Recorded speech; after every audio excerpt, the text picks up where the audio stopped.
Okay, we set this thing up. I'm just going to complain to our audience here for a second because Hmm. both of you should hear this. Yeah, mom, pay attention. Yeah. There has been some things happening in Twitter that are just thing, and so I created the Jaunty Mantis, and every time I look at it, it's just like right-wing news stuff, just like drops straight in. I'm just like, Jaunty Mantis as a podcast does not care about Ben Shapiro. Right. I had it follow RPG creators, D&D stuff, and all this political stuff just comes through, and I'm like, "Ugh." But yeah, let me confirm who we are on Twitter. Um, Definitely Editor, please cut that last part out. Uh, keep it.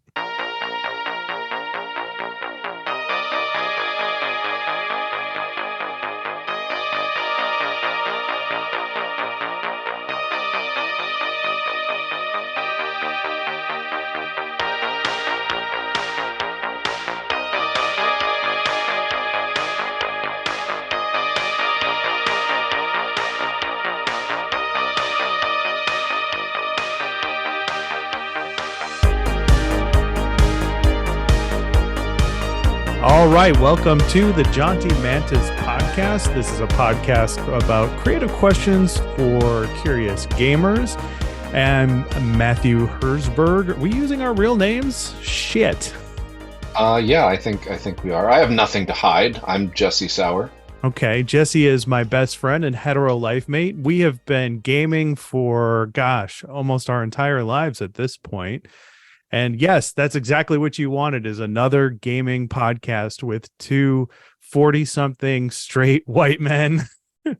But here we are nonetheless. And we thought for this episode, we'd do something more of like a design episode, something geared towards, we noticed something in a book.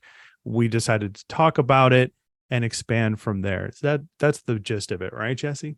So, episode 2, Jaunty Mantis in space Mm-hmm. is that we make.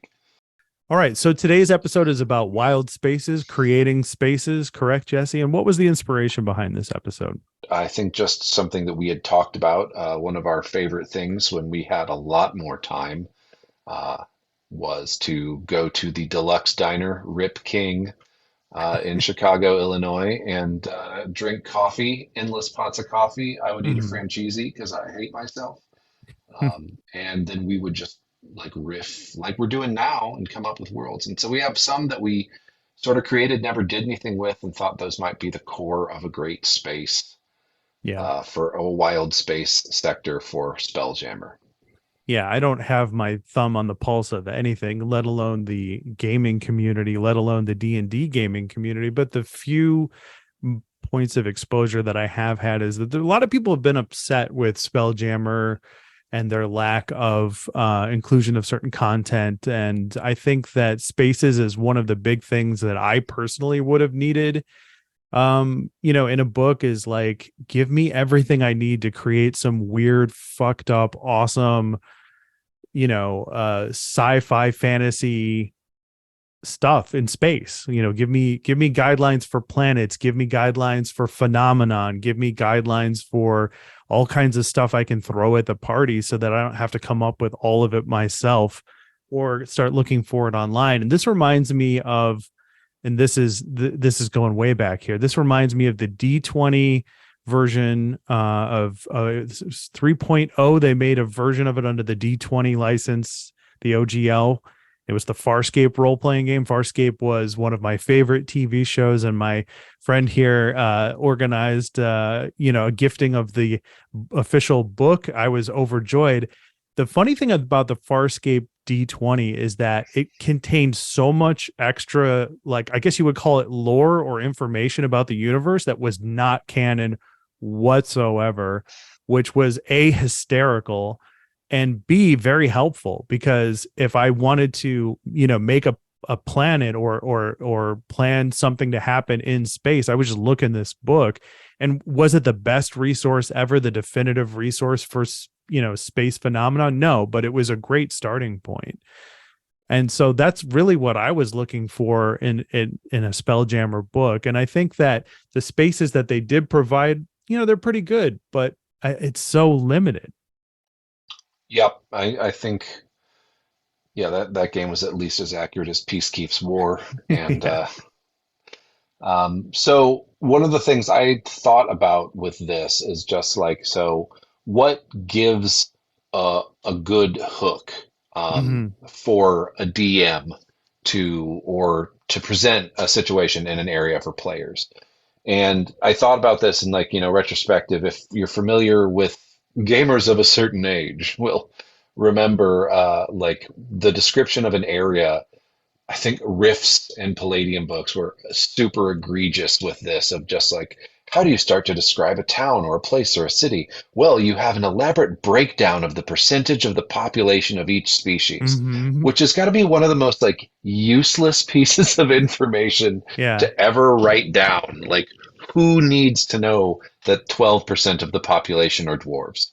Hmm. Um, so obviously that's an older method of doing it, and I think that may even be in some of the older Spelljammer material as well. Like, Right. what's the makeup of this space?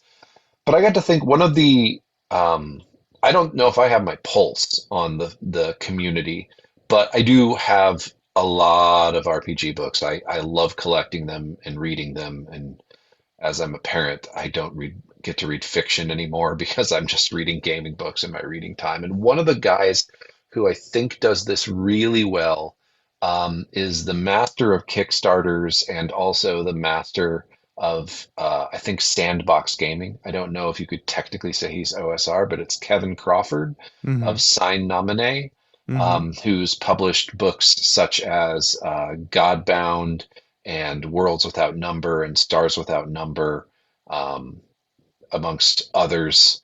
And one of the things he has in the section on generating adventures that I think would make a pretty great frame is that each place might have a couple of little tags just as a descriptor, Hmm. and then a thing that players might ostensibly want, um, friends, people who are going to be disposed to be friendly to the NPCs, foes who are going to be against them, and then a place, and then maybe a twist. So I thought as we sketch out a space, it might be good to come at it from a creation lens of what things are there to, basically draw adventure, to draw story, or for a DM to want to use it in the space. Yeah, I completely agree with you. I think my only addition, my yes and to that would be that if you're going to do something, and maybe this should be across the board, but and I think I'm kind of a little bit referencing the Lazy Dungeon Master books by Sly Flourish in this regard, but I feel like every location in a space fantasy game should have a oh fuck that's cool appeal to it. And I realize that can kind of be a challenge for gamers in the DM's chair. Like not everybody considers themselves a super creative person in this regard. But I think one of the hallmarks of science fiction and fantasy is this larger than life, epic, weird, crazy feel to it. Like in the Guardians of the Galaxy movie, when they go to nowhere, it's that giant head. And being a fan of that those characters from the comic books, the fact that they even threw that in there had me clapping in the movie theater. So I think like having that in addition to everything you said is like, what is this? What is one outstanding feature that really like sets that vibe or feel for the party when they're about to visit there? And I think one of the ways to do that, if you're not necessarily comfortable with doing that, is just a cheap little easy hack is take something that you like and know Right. about and just increase the scale to stupid. Right. And one of those is one of the first things as I was thinking about for notes about this is like this space, um, the mandala idea that I had Mm-hmm. mentioned a while ago. So one of the things that's in Spelljammer and the Astral Sea is this whole idea of like the bodies of dead gods, and like Mm-hmm. different races have their like city states on this. And I just thought one of the themes I had liked about revitalizing this idea was to me this idea of things being fundamentally broken. Mm-hmm. Something went wrong a long time ago. And does it matter what that thing is? No, it Right. probably doesn't. That could be a secret to there, going back to the lazy dungeon master, the secret of what actually happened. But I was thinking at the edges of this space, there's basically a mandala of dead gods.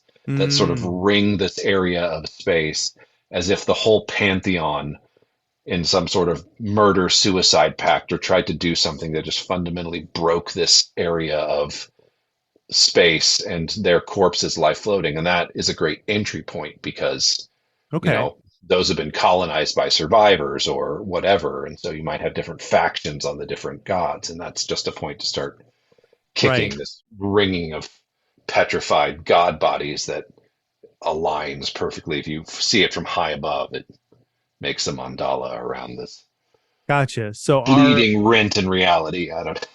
our first step in this process. So step one is, I guess, to come up with, this visual or thematic aspect to build around this, oh, wow, kind of tag or feature. So we're starting with the corpses of, dead gods out in space. That's what we're going with.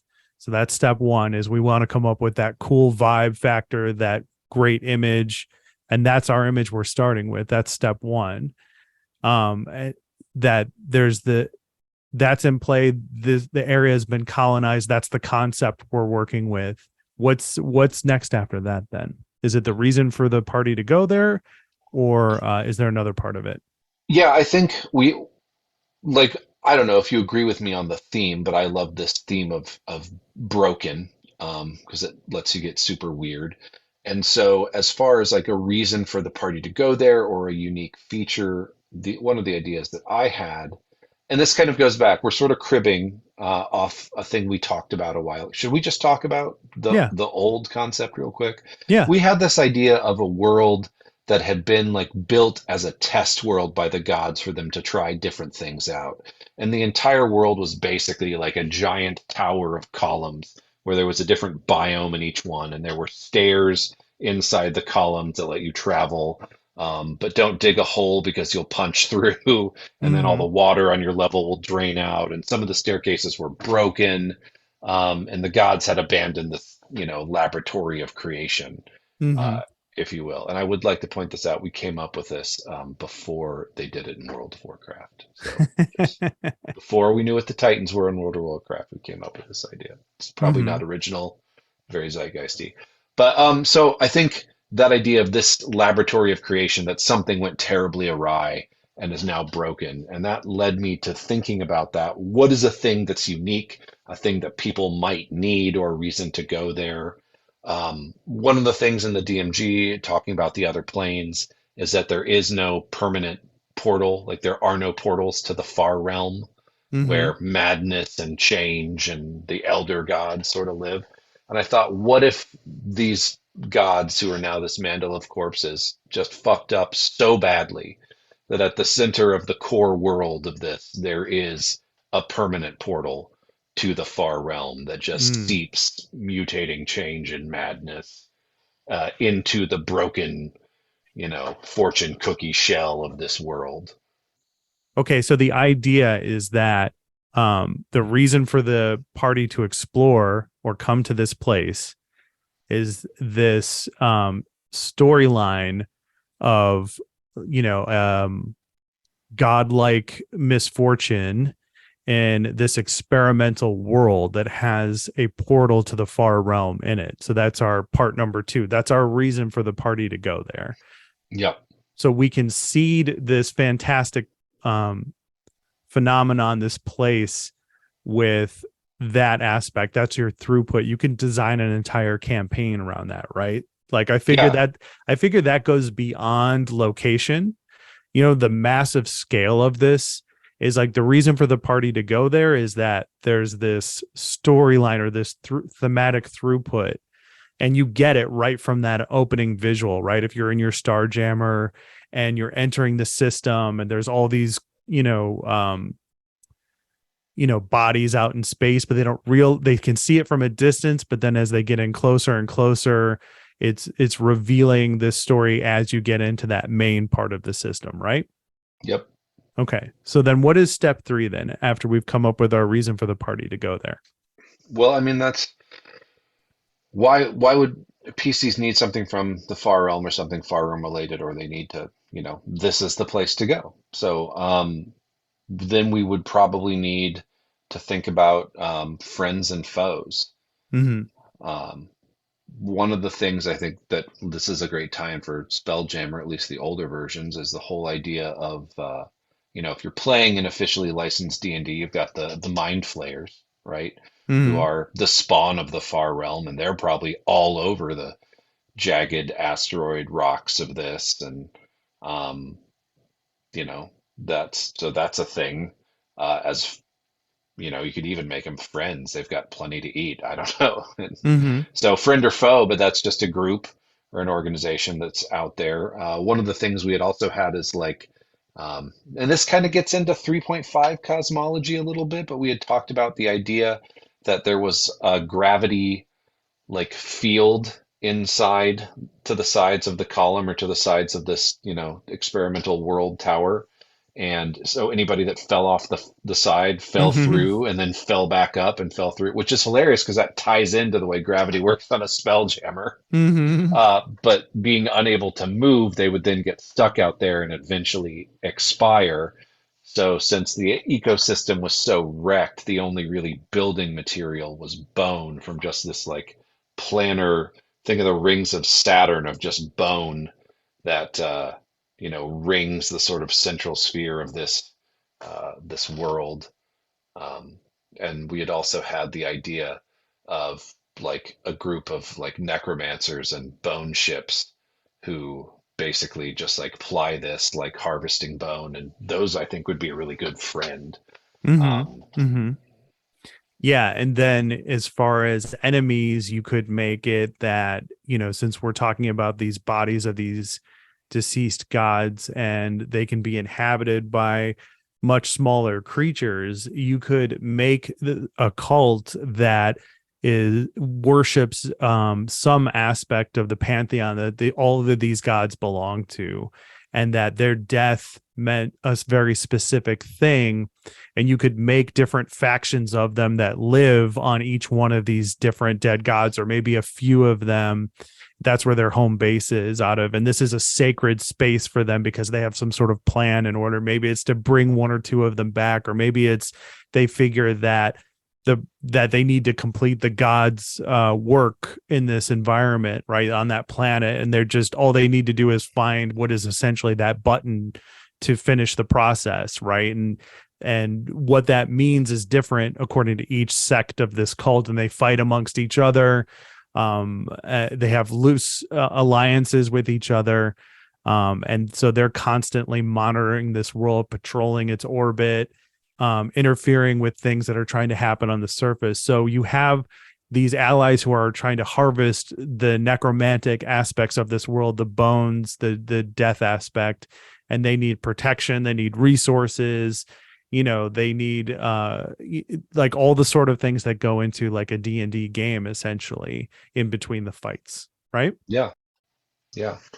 And then you've got whatever population you want to put on the shell of the world itself. Mm-hmm. Um,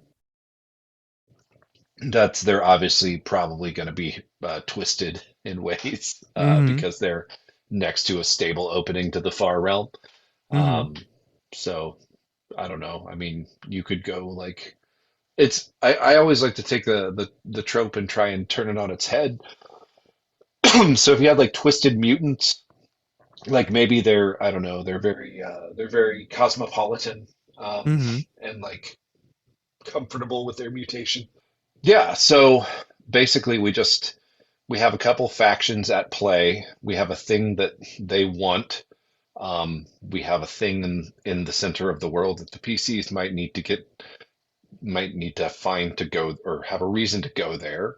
Mm-hmm. Um, and to me, like I feel like what we've done in the discussion is we've built around partially ideas we thought were cool, which I think you should always do as a DM. Um, but also we built it around hooks. Like, what are the things you can start to spin out and generate a story with? And I mean, Right. if we wrote this up textually, it would probably take about as much textual space as one of the spaces in the Spelljammer book. Mm-hmm. But I think would have a lot more points of interest Right. for people to run campaigns in it. Yeah. like I have a feeling that a lot of people are looking for, you know, a lot of super detailed information about things that you're never going to use. And as a callback to the earlier part of the discussion with that Farscape book, like, you know, it was a great resource. It would cover some essential things, but it suffered from a lot of the same aspects of science fiction, which science fiction tends to, in my opinion, make a generic monolithic form of anything it can get its hands on, right? So Klingons are the bad guys in Star Trek, and there's this warrior culture, and that's what they are. They're the warrior culture, and that's all they are. And it isn't until you start getting into a certain amount of next generation episodes where they start getting into the minutia of the what the warrior culture is, what its problems are, what it's facing, what its potential future is like. Then you get into Deep Space Nine, and they start exploring that a little bit more, and so on and so forth. But Klingons are forever and foremost this entire warrior culture, which is, you know, it serves its purpose in a visual, like, storytelling medium of TV and movies, right? When this alien appears, you need to know what that means, and that's all it was necessary for in the original series. And but that tends to go, you know, in all aspects. This is the frost planet, this is the pleasure planet, this is the, you know, whatever planet, or this is the alien race who it's like they're known for X, and that's their entire race is known for that. And it's like, I think that more effort, the more, like, it's almost like a masturbatory effect of gamers, especially dungeon masters, although players do it too in their backstories, where it's like, you know, we think everything is important. As a dungeon master, I start creating a town, and I'm like, oh, and then there was this group of bandits who settled here like hundreds of years ago, but then this plague happened, and so underneath all the buildings like are all these like archaeological finds of like what their culture was like and how they settled here. And it's like the players are never going to find that. They do Stop not wasting give your a fucking shit. time. And, Yeah, and, they don't and care. even when they don't, yeah, exactly. And even when they do find it, they don't give a shit. So I don't. If you had a published campaign setting with all that information that you love, like say Eberron, Yeah, like yeah, maybe one of your players is going to read the passage of the book you asked them to read. right, They don't care. They just right. need a hook to get there. And I think, just going back to what you're saying about the aliens, one of the things I think sci-fi, or maybe more mature sci-fi, does well is explore the other, Mm-hmm. explore those cultures and move beyond the sort of pulp tropes. Not that I, you know, don't enjoy stories like that, but move beyond those to look at the other as people. But I don't think that's what a role-playing game does. I think it can do that, but I don't think D&D is intended to. And if you have a group of players that want to do that, more power to you. But I Mm-hmm. would suggest that chances are you very much do not. And they just want to go have adventures and see their PCs look cool. Right, right. And if you want to tell an amazingly detailed story full of your own invention and design, write a novel. Yep. You know, just write a novel. Who cares if it's good or bad? Do it for your own edification. Don't release it to an audience. Just write it so you have it. Write like a source book that you never plan on releasing or using in your adventures. Like, that's a lesson I had to learn the hard way with I think that's when I leveled up as a DM, was as a game master. It was the moment where I realized, I was like, oh, holy shit, this isn't about me. This isn't about my story. I just need to set the table and put a few delicious looking items on the table, and then watch what the players do, and then react to what they do and start making the game around that. You know, like, you Yeah. can come up with the framework and have a plan in place, but you should be planting these things on the table in front of them, for that, you know, where you should be like, what do you think about this hamburger? You know, it looks pretty good, huh? What do you think about this vegetarian lasagna, huh? Like, that's how you should be DMing, is like, you made something, put it on the table, see how they react to it. Because my favorite moments in any game, we had this in one of our most recent games, was, you know, you created I created this scene, the players come into the scene, they see something happening, and you guys as the players, your reaction to it was not what I had planned. And I loved your reaction to it so much more. I was like, in my brain, I'm like, fuck it, we're going with that. So, like, in the moment, we just went with that instead, because I loved it that much more. Now, if I had spent hours designing that room and the rest of the dungeon the way that I used to when we were younger, it's like I would have been like, oh, well, That's not what happens there. And so I think I think when you get kind of try to tie it back to Spelljammer and science fiction, I think people are intimidated by the scale of science fiction. Like, you have to come up with this planet, and God, there's billions of people on this planet, and it has this long history. You And better have stats for each and every one of those people. exactly. And it's like I'm much more of I think this is the same problem as box text. It's like I hate box text. What I would prefer in a pre-written adventure is if you just gave me tags and then listed them, color coded them, or listed them in a priority order as to which ones are most important, and then let me just look at them and then describe the room around it. And so I think that's what people should do. So I don't have a problem with the way that they present creating wild spaces or their examples in the Spelljammer book. I just wish they had more of them, you know.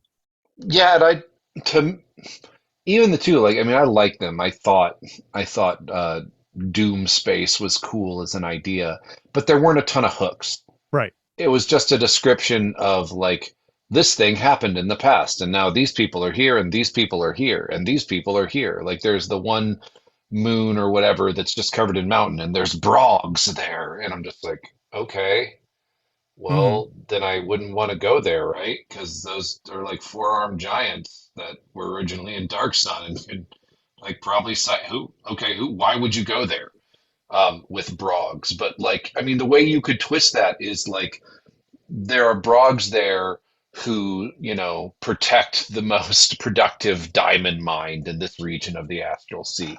Mm-hmm. Like, just a detail like that, like, you know, or they dwell among a facility of an ancient wizard, like, I mean, just something that's like, hey, these things are here, and here's the thing that gives you a hook to build something, a reason to go there.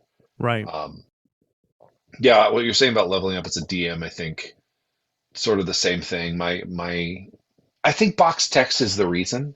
Mm-hmm. Box text, when you start getting into the game and you start reading box text, you're like, I have to write box text Right. because that's what this official product I got Mm-hmm. does. And so I'm going to emulate that, which is really probably terrible advice for a starting GM. I mean, Yeah. it's not like you could do a full improv class if you've never run it. And again, if people like to rely on box text, cool. I do in some of the campaigns I run out of books, but that's not the only thing I rely on. Mm-hmm. Um, but yeah, I mean, it's just you level up as a DM when you realize all I need is the core elements, and then to present the one that's interesting to me, and to Mm-hmm. just be curious about what the players are going to do with that. Right. To not have an idea the players need to do this, but to be like, I wonder what's going to happen. And that's very much Dungeon World, play to find out, story gaming principle. Right. Um, as I was talking, one of my friends, Chris, you met Chris last time you were down here. He said when he does prep, the thing that you have to remember as a DM is that you're a player too, and all you got to do is just be like, what's most interesting to me about what could happen next, and Right. then put that down. So you're having your fun too, but don't expect the players to do whatever. Just be curious about what's going to happen when you throw this at them. Yeah, So that's a great piece of advice. That's very smart. Yeah. And I think you can apply that into this situation as well, right? I mean, it's like you don't have to come up with a super elaborate like space thing that happens on your character's ship. I'm going back to science fiction television. It's like, space is this vast open thing that you could get lost in it at the drop of a hat. Like if you get separated from your ship, right? You're gone forever, right? And yet they seem to get hit by a lot of weird phenomenon that's just randomly traveling through the universe, right? And that I think that's a commonly key overlooked feature of great space games is like you don't even have to design a place for them to go to. Like what we just described really in the first part of this conversation, like you could build a whole thing around that, but you could also go very small scale and say, for the next 3 adventures, I'm going to have them get caught up in this weird ribbon of energy that's going through space, and when it touches them it does X, right? That's a common theme in science fiction is there's this weird special effect that the people behind the scenes made, and it's coming through space, it hits the ship, something happens, somebody's in an alternate reality, or they're their own brother, or they're gone back in history, or they're, whatever the case may be. And like, I think that's a commonly overlooked, like, we don't have to make an over processed adventure full of like, immaculate detail. We can just say, I wonder what would happen if, the players found a derelict space vessel, and on this vessel, this is what happens, right? So our larger than, like, let's go through our process then. For a smaller scale space oriented phenomenon, step one is derelict space vessel of alien design that's never seen before. Okay, got a place. Right, that's the thing, right? So then we have to come up with something really cool about it.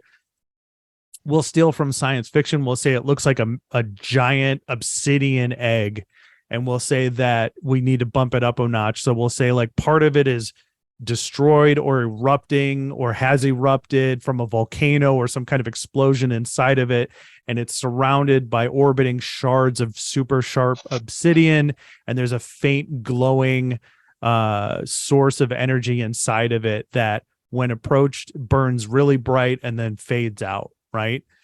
And that's your, oh shit, what is this, let's investigate, right? Oh yeah, and in that Shards of Obsidian, when the first time a sweep of it comes around, Mm-hmm. the orbit and makes them dodge, it's left on the deck, but say that there's also some like broken I don't know, weapons or something that look of fine make, and if you could find an intact one, like, so what's the thing that's going to trigger your player's greed to like Mm-hmm. actually go in there? Because I mean, Yeah. other than it's there and they're adventurers and are hopefully going to be like, well, let's go see what that bright light is, or Right. rational people would probably be like, well, this seems really dangerous with limited rewards, so let's just fly away from it. Well, Um, yeah, I mean, there's several different angles you could take. That's a great one. Another one could be that the shards of obsidian are floating out from this vessel, like this explosion just happened, and so those shards of obsidian are cutting into the space jammer, just like steadily destroying it, and it's the vessel's being drawn into the egg because that's where its trajectory was taking it. So the players have no choice but to try to land the ship, make repairs, and get and investigate the situation, right? So there's a number of different angles you can take for the reason why they would do it. I mean, the third reason is, I'm a fan of, just, if the players aren't biting, just be like, look, guys, this is the adventure. Like, boring people don't exist in this world. Like, as player characters, like, you don't live a life where you're like, yeah, that looks weird, we're going to avoid it because we'd like to grow old and have grandchildren. It's like, you are characters that live in a world where you're like, what the fuck is that? Let's go investigate it and possibly make a horrible decision that gets us all killed. That's D&D, right? That's role-playing games. Like, there's no game without it. So that's the way I look at it, is like, if you have to go that route, then I say take it. yeah, but I'm just saying, like, you know, when you have something that unknown, it's probably a good idea to telegraph the treasure or to mhm. telegraph the riches so they're not just like, this is a monster, or this thing is nothing but a threat, Right. or this thing is a foe to be overcome. So you could even like, let's work on the basis that we like kicking things up a notch from whatever idea we come from, right? So this giant egg of black obsidian, there's been this explosion, there's treasure in it. Let's make it almost like a geode, right? So the inner parts of these shards of obsidian are like plated with what appears to be like this fantastic special mineral or metal or whatever.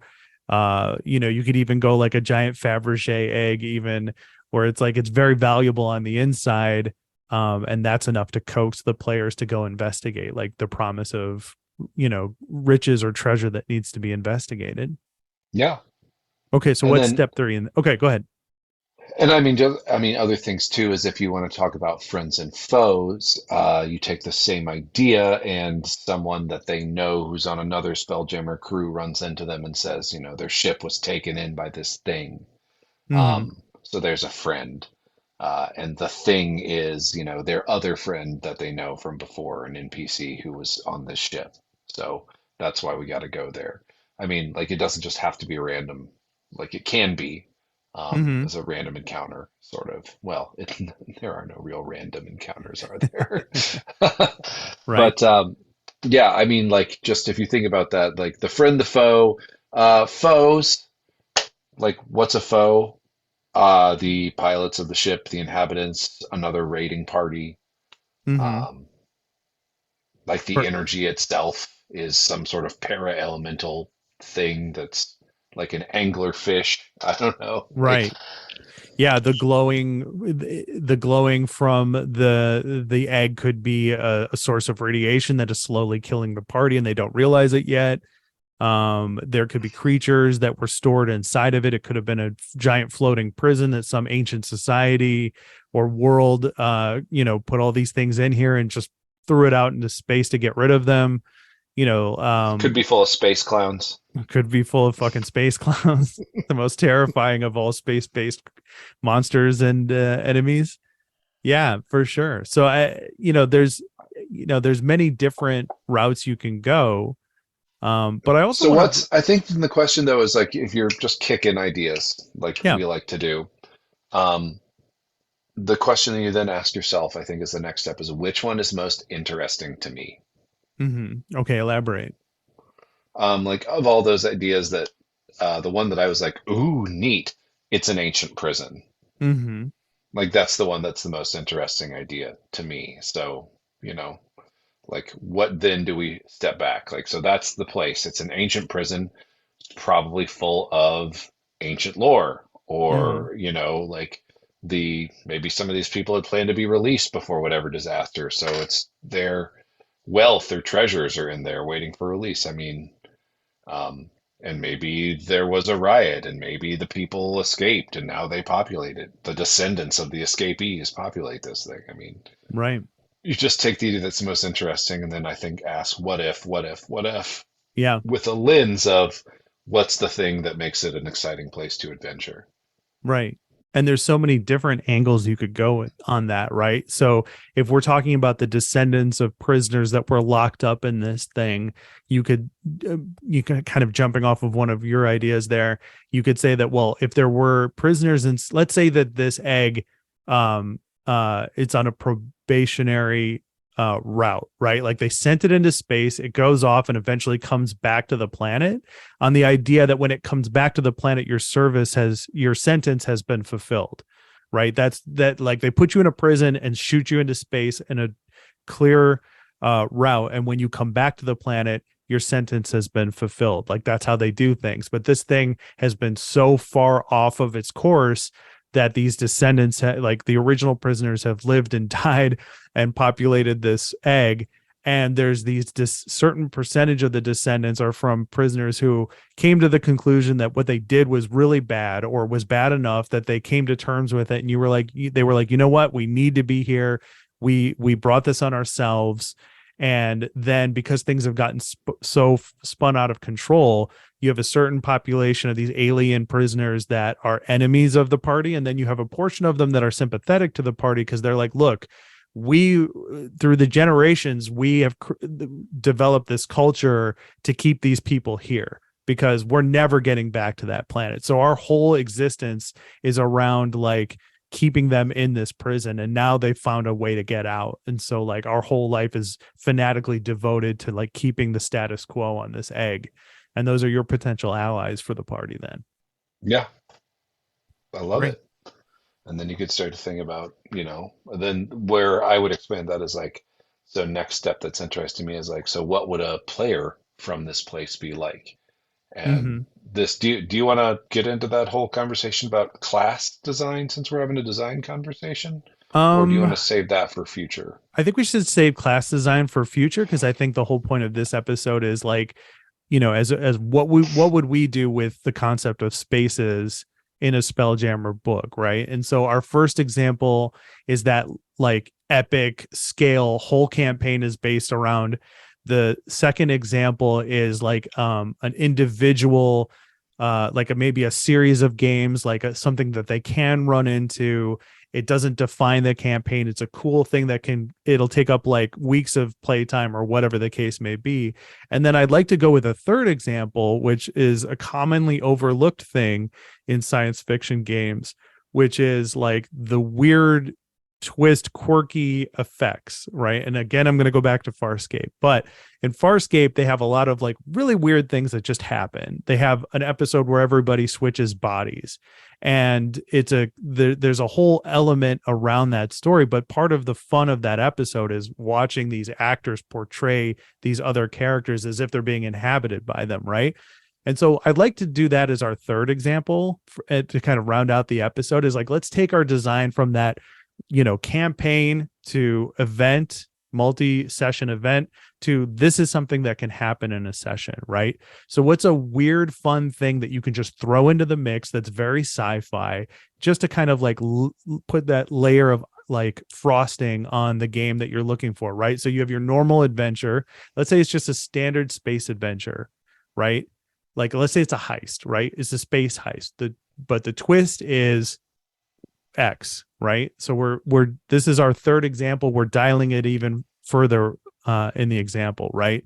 So our example is like, then this happens, right? The heist goes wrong, or there's an item that gets stolen, like, and we could say like our cool factor step one is something like there's an item in that vault that screws time, right? So as they're trying to get in and steal what they've been hired to steal, this accidentally gets triggered. So the whole session is a series of like weird moments in time that are plotted on their escape route, right? So if they're trying to get out, like they're trying to get to their ship and then get on their ship and then fly off the planet, their entire path is riddled with these pockets of time, right? So that's our like, oh shit, that's cool kind of thing, right? So what does that look like, right? Like there could be pockets of time that are slowed down for certain people, so they move slower. There could be pockets of time where they get aged. There could be pockets of time that send them back in time.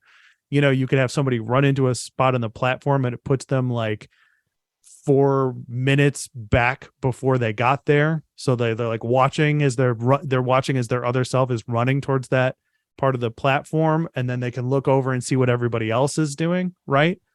So that like let's like use that as kind of our third example, is like, what is our cool, step one is like that's our cool fact, our wow factor, and then go from there. What do you think? Well, you mentioned body swapping already, and I definitely think that's a thing I want to do or pitch to the guy running the Star Trek Adventures game we're playing right now, to do like a body swap thing, because that would be hilarious to try and play the other people's characters as they play them. Mhm. Um, but I think the time thing is interesting, but then the question I have is like, how do you handle that mechanically so it's not just like a nightmare to Right, deal with? And my first thought is just like, oh, I don't know, just cobble it together in 5e with some combination of advantage, disadvantage, and exhaustion. right. Um, but to me, like, I think it would be great if they're like a polymorph effect. Mm. Like take that time idea, right? Like they escape into a flooded room and they're polymorphed into fish. Um, I love it. like or some intelligent species or more intelligent species of fish. Because recently in a D&D game, you were there for this. I was like, oh yeah, I can cast polymorph on myself as a druid.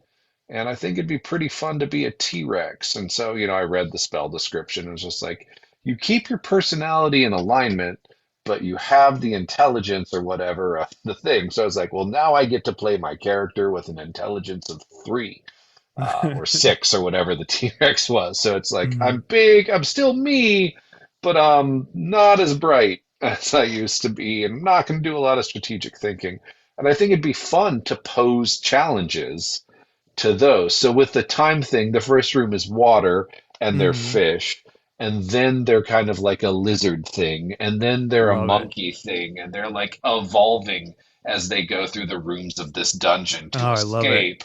But they're polymorphed in each one. And you can just have the stats for that animal and be like, here you go. Mhm. And then maybe vary your descriptions based on like what the intelligence would be. Like, so a lot of Mhm. details like describes that's where you could get weird, I think, as a DM, is like describing what does like what does the slot machine room in a casino look like to a monkey. Mm-hmm. Like there are all these curved, shiny things that spin loudly. Like just there's the exit, but you got to get through, and then maybe you could have a fight as monkeys against the security guards who are also monkeys at this point. Mm-hmm. Like, what's just some weird polymorph effect. Right. Or I for love it. extra fun, one PC is makes the saving throw, Mm-hmm. makes the Mm-hmm. saving throw, and so they're like their normal selves surrounded by monkeys. That brings up, I don't want to go too much on a tangent here, but it might be applicable to this conversation. I never understood why 5e or role-playing games don't have limited or stock amounts of saves. Like a spell gets cast. Okay. It gets cast on a group, and the conditions of the spell save, only two people can save, have the opportunity to save for that.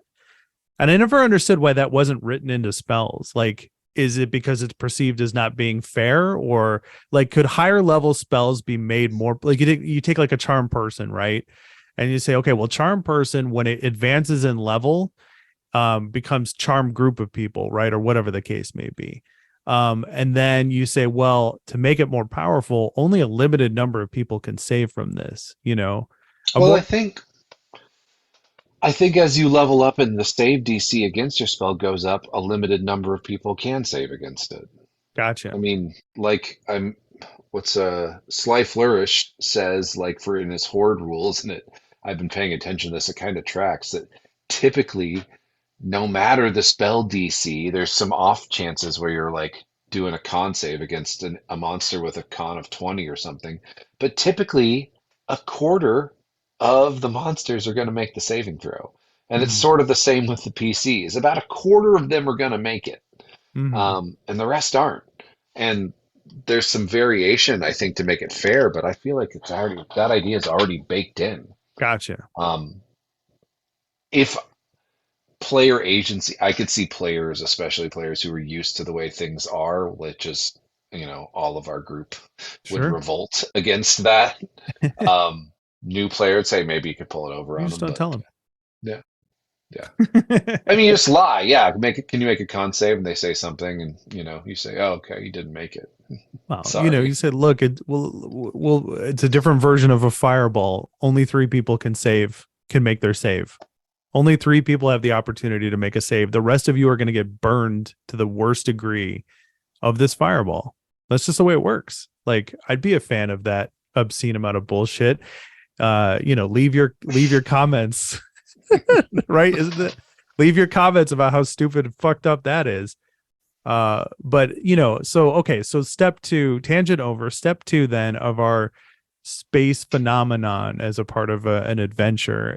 Step two is like, how do you like this changes a little bit, because in the past two examples, it's like, what is the reason for players to go to this space? And I think in this part two is, what do we got to do to get the players buy-in? Because my experience with instituting something fucked up or weird or crazy or quirky is the players like immediately freeze up, that the rear iris clenches and everybody goes silent because nobody knows what to do, because nobody, like, there's a certain level of, they don't understand, or they don't want to make a mistake, or they don't know what's going on. Insert your reason there, but nobody's like, oh, cool, I jump into that space and turn into a fish or a monkey or whatever the case may be. So I think part two, instead of being like, what is the reason for the party to go to this space, is how do we get the player buy-in to the conditions? What do you think? Yeah. Um, I mean, I think your idea earlier of saying, hey guys, this is the adventure, but do it before. Just be like, hey, there's going to be some polymorphing Mm-hmm. in this adventure. It's not permanent, and it's part of the plan for the adventure. So Mm-hmm. just lean into it, guys, and we'll have a good time. Right. Um, But how do we write this into the, like, because the way I'm imagining it is that we have three examples. So if we really wanted to get weird about this, we could like design a whole book. Here's your campaign level stuff. Here's your specific location level stuff. And then here's your weird space phenomenon once a game kind of stuff. Right. So then that's what I guess I'm looking for, a little bit more dialed in kind of, like we could make this like the grade box off to the side that says, if the party won't buy in, tell them this, right? As Yeah. far as box text goes, I guess. But you know, like, so what is our mechanism for player buy-in, their reason to participate in the event? Like, Um, I do like leading open-ended questions. This is this thing I got from Fear of a Black Dragon, Jason Cordova, mm-hmm, from the Gauntlet, and I think I got all the names of that stuff right. I hope so. Shout out to you. Um, is just the idea of leading questions. Like I've been thinking about this a lot with other people's campaigns I'm playing, and it's just like, don't tell me that the town is down on its luck and spend an hour describing that. Just be mm-hmm, like, as you walk into the town square, you see, what do you see that lets you know the town is down on its luck? mm-hmm. Right. So giving them that agency to also be co-authors, I know that's more of a story gamey thing than people are probably used to or think about in a regular concept of 5e. I know a lot of people do. Please, I'm not saying this is like some genius idea I had. Um, but well, I am. So okay, leave your comments below.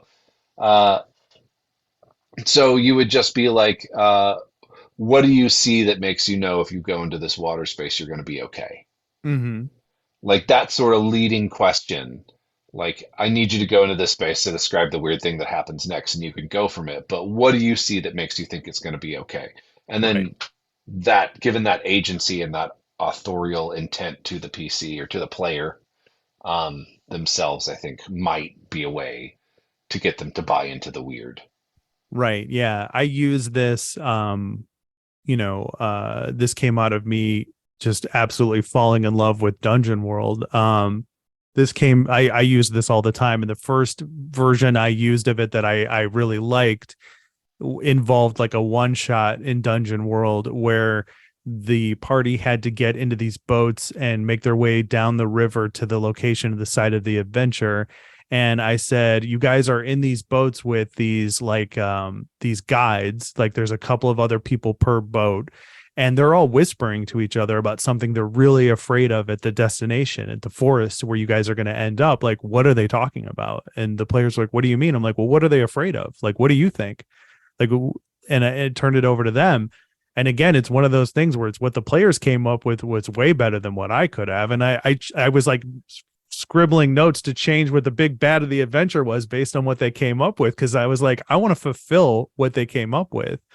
So like, I think there's a great potential for story game to be in 5e or anything you're running, like to get that participation. You'll get a more engaged player base, a more engaged audience, a better story if you ride that line between I'm lazy and didn't do any work, you come up with it, because there is that element, right? Like I have been in games like that where people have run games and I've been like, well, this is your adventure. I'm the player. Tell me what's going on. Like I run my own games. I don't have time for this shit. So I feel like if you ride that line, right? So, you can take that route with this one, right? Where the science fiction effect is in play, that de-evolution or evolutionary pockets of time as we're describing it, and then you can try to get the player buy-in. I wonder what that would look like. Do you have any ideas as to how you would engage that buy-in? I know that's putting you on the spot, but that's kind of the whole point of this podcast to begin with. So So like an evolutionary pocket. Mhm. I think like you do the first gimmick with the first spaces. How do you know it's that you need to go in here and it's going to be okay? Or what makes you Mm, feel like you're going to get out of this one? And then you do the polymorphing effect. And then for love the it. next room, you're like, what stage of evolution, like this space looks like this? What gives away, what stage of evolution do you think that this one might be? And like let them narrate it, because it's really like all you got to do is just have a, like D&D Beyond open and then just pick the closest animal analog and pull Yeah. up the stats. I mean, it's not Yeah. like that's your prep, is having a window open on your PC or whatever, or your Yeah. tablet. I mean, what I Um, like to do is whatever the relevant challenge rating is for the party, and if the party comes up with something, and I'm like, okay, we're using this monster. It's usually goblins on lower level, adventures, if I need a default monster, it's usually goblin. That's the stat block I use, right? That's the other thing too. I think about the learning from the box text conundrum is you think I gotta have unique stats for Right. this thing. I gotta Right. have these stats. And really, do you? It's a low level adventure. Yeah. I need a monster that's durable. It's a Yeah. zombie. Yeah. I I need a need, monster that's light and sneaky. It's a yeah. goblin. What do you Hmm. describe it as? Whatever the hell you want. Right. Right. It's a Exactly. magical, it's a pile of floating eels, Like it's just eels. Like a Hmm. ball of eels swarming towards you, and it moves away really quickly, and then it disappears behind a rock. Good at hiding. What is that? It's a Hmm. goblin.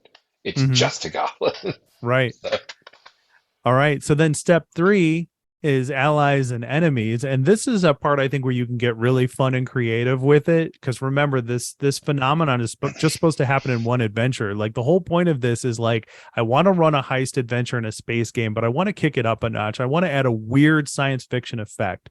So the party has gotten hired to do a heist. They go to the heist, they steal the stuff, and then they have to pass through a series of rooms on their way out where there's these de-evolving effects from something that malfunctioned or went off when the heist goes wrong, because inevitably the heist always goes wrong, right? So then, as far as allies and enemies are concerned, you can then get super weird and creative with this, and you can say, okay, there's these pockets of or of evolutionary time that pop up in the universe. So the default then in my place is go, well, there are people who protect it and there are people who exploit it, right? So then what you can do is at key points in these rooms, and not for every player, if every player is going through them at different rates, you can suddenly have like what is essentially like dimension lords or time lords or evolution lords or whatever, pop up in these weird circumstances. It's like this weird alien pops up and is like, you can't go forward. Like you'll break the fabric of space time. You have to, or whatever. Or like you have to put that device down or whatever. And so then you can create an inherent enemy ally system in your own weird, fucked up space phenomenon as it's happening in your heist game.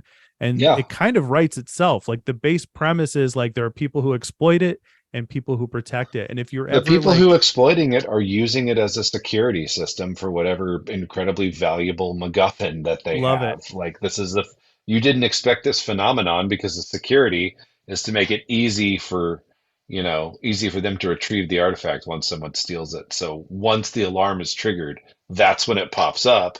These are the exploiters, and you're going to find maybe a resistance inside the elemental time of the Right. protectors who've been looking for the guys to take these bastards down Yeah. um, as a Yeah. bunch of monkeys.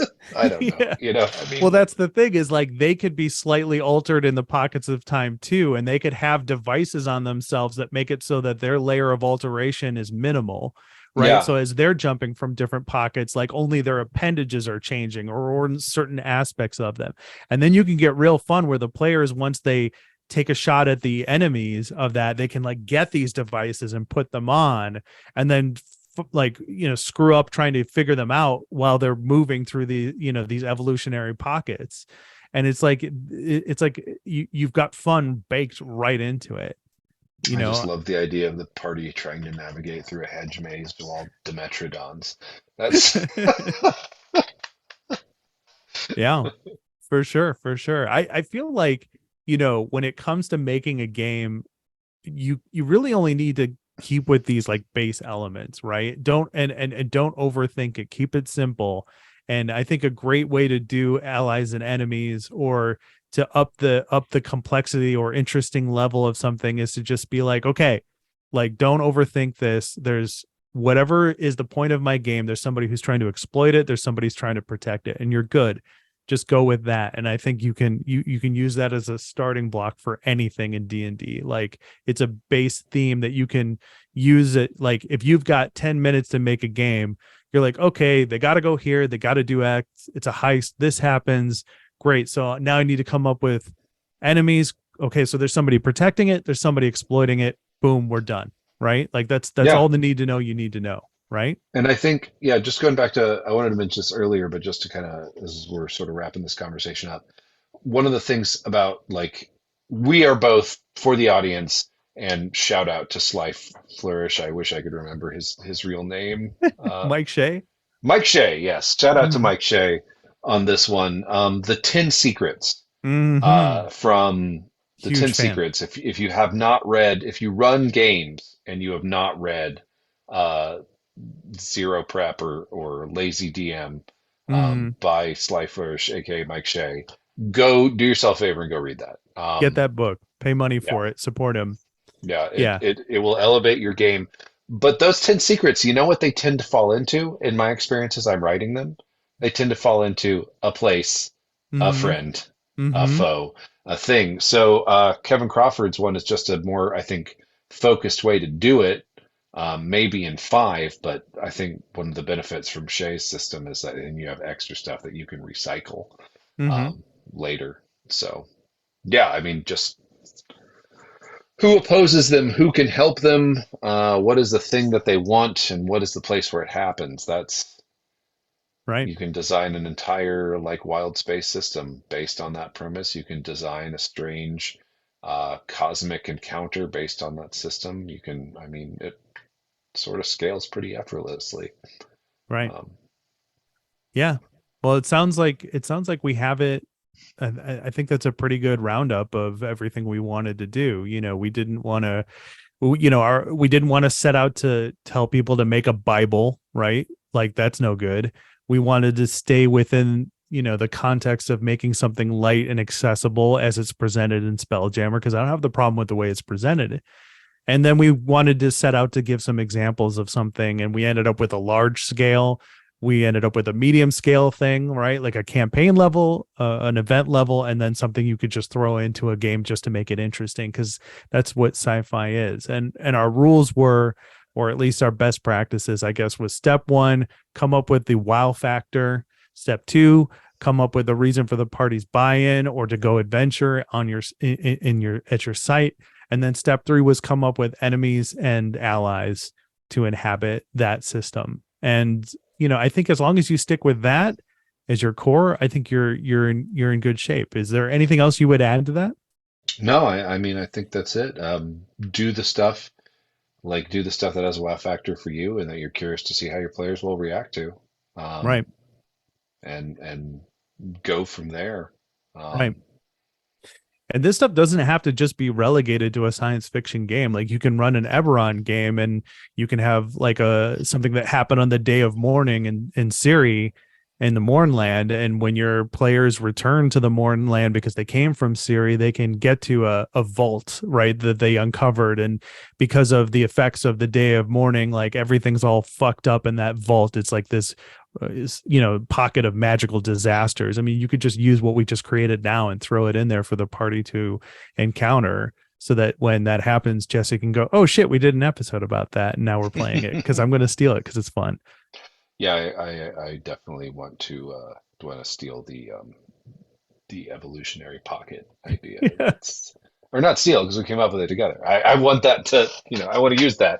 Yeah, But you're going to see it coming a mile away, and maybe, I don't know. Does that take a while? Who knows? Um, okay, cool. Well, we solved D&D again, like we did the we did first it, episode. guys. We did Yeah, it. So uh, congratulations. this has been the Jaunty Mantis, Creative Yeah, Questions for Curious Gamers. I'm yeah, Jesse that's true. Sauer I'm Matthew Herzberg. And Jesse, where can people find out more information about our awesome podcast on the internet? uh, at Jaunty Mantis podcast. I don't know. It's really I'm Go ahead. Jaunty Mantis at Jaunty Mantis. That Right. is, I can't believe that one was open. Yeah. Yeah. Yeah. And, I apologies for these early days episodes, as we're just trying to get our shit figured out. I think there's a lot of good stuff in here though. And I hope it helped people, because, after being into games for a while, I love the fact that there are YouTube channels and podcasts and, stuff on the internet that people can go and read. I wish I had this when I was a kid, right? Like I would hate to be a kid right now because shit's fucked up and it looks really hard to be a kid right now. So but I wish I had these resources when I was a kid getting into gaming, because God, this would have been a fucking treasure trove. I'm not talking about us doing a podcast, just to have stuff like Sly Flourish or the Angry GM or all of these other Matt Colville stuff. Like, God, it's awesome that all this stuff is out there. So Yeah, when um we were coming up, the company wasn't Wizards, it was TSR. mhm. And the joke was that it was they stew regularly. If you had a fan site, you would get a cease and desist. There, I mean, so when we talk about Right. being no resources, the company that made the game would actively come after you if you tried to create resources on the internet. So, yeah, True story. it's a So golden age, y'all. so Jesse, where can people find more information about you on the internet? So, yeah, I am at Jingo Spent. How about you, Matt? No, don't do it. I don't like Okay. social media. I have accounts, but I don't like them. I hate social media. I think it's the bane of human existence. I think it's just a terrible phase that we're going through. Facebook knows that social media isn't going to last. They rebranded to Meta and are trying desperately to have a new thing. I think social media is going to be the thing that, like, in 50 years, people are going to look back and be like, "What the fuck were we thinking?" Like, it's not going to last. It's terrible. I feel like the only reason for Twitter to exist is to go out and get into a fight with someone. And as far as Facebook's concerned, I think it's rotten and terrible. So, on that note, thank you for tuning in to our second episode. I'm going to end all tangents here and hope Jesse presses the end meeting button on Zoom. And for Jesse Sauer and myself, thank you for listening to the episode 2 of the Jaunty Mantis podcast. We had a sign off last time. What Go was play it? some fucking games. Just get out there and fucking play some games. Play fucking games. Fucking play games.